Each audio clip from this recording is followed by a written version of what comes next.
ಹೆಸರು ರಾಧಾ ಅಂತ. ರಾಧಾ ಅವರೇ, ಎಲ್ಲಿ ಮನೆ? ಏನೋ ನಿಮ್ಮ ಏರಿಯಾದಲ್ಲಿ ಪ್ರಾಬ್ಲಮ್ಗಳು ಏನೇನದವಪ್ಪ ಅಂತ ಕೇಳಕ್ಕೆ ಬಂದಪ್ಪ ನಾನು. ಬರಬಾರ್ದಿತ್ತಾ? ಗೊತ್ತಿಲ್ಲ ಅಣ್ಣ. ಗೊತ್ತಿಲ್ಲ. ಹಂಗಾರೆ ನಿಮ್ಮ ಏರಿಯಾದಲ್ಲಿ ಪ್ರಾಬ್ಲಮ್ಮೇ ಇಲ್ವಾ?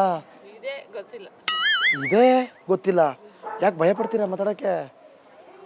ಯಾರು ಭಯ ನೋಡ್ತಿದ್ದೀರಿ? ಏನಿಲ್ಲ, ನಮ್ಗೆ ಗೊತ್ತಿಲ್ಲ. ನಾವು ಬೆಳಗ್ಗೆ ಹೋದ್ರೆ ಸಾಯಂಕಾಲನೇ ಬರೋದು.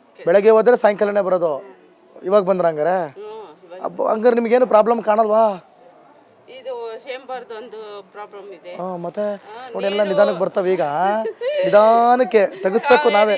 ಕಾವೇರಿ ನೀರಲ್ಲಿ ಬಾತ್ರೂಮ್ ನೀರೇ ಸೇರ್ಕೊಂಡ್ಬಿಟ್ಟಿದೆ. ನೀರು ಬಿಟ್ರೆ ಸಾಕು. ಮೇಜರ್ ಪ್ರಾಬ್ಲಮ್ ಅದು. ಅದನ್ನ ಕುಡಿದು ನೀವು ಸದೋಗ್ಬಿಡ್ತೀರಿ. ಅದನ್ನ ಮಾತ್ರ ಹೇಳ್ಬಿಡಿ ನೀವು. ಬಿಟ್ರೆ ಅರ್ಧ ಗಂಟೆ ಬಾತ್ರೂಮ್ ನೀರೇ ಬರುತ್ತೆ. ಮತ್ತೆ ಇಂಥ ಜೀವನನೇ ಕಳ್ಕೊಳ್ಳೋಂಥ ಪ್ರಾಬ್ಲಮ್ ಇಟ್ಕೊಂಬಿಟ್ಟು ಏನೂ ಇಲ್ಲ ಸರ್. ಅಯ್ಯೋ, ಯಾರಾದರೂ ನಾವು ಮಾತಾಡೋದು ನೋಡ್ಬಿಟ್ರೆ ನಮ್ಗೇನಾದ್ರು ಪ್ರಾಬ್ಲಮ್ ಆದ್ರೆ ಭಯ ಪಡ್ತಿದ್ರಾ? ಯಾರಿಗೂ ಎದುರು ಬಿಡ್ರಿ. ಬಾತ್ರೂಮ್ ಒಂದೇ ಅಂದ್ರೆ ಈಗ ನೀರು ಬಿಟ್ರೆ, ಕಾವೇರಿ ನೀರು ಬಿಟ್ರೆ ಬಾತ್ರೂಮ್ ನೀರು ಮಿಕ್ಸ್ ಆಗಿ ಬಂದ್ಬಿಡುತ್ತೆ. ಮಿಕ್ಸ್ ಆಗಿ ಬರುತ್ತೆ. ಒಂದು ಅರ್ಧ ಗಂಟೆ ಆಮೇಲೆ ಚೆನ್ನಾಗಿ ಬರುತ್ತೆ. ಹೌದಾ?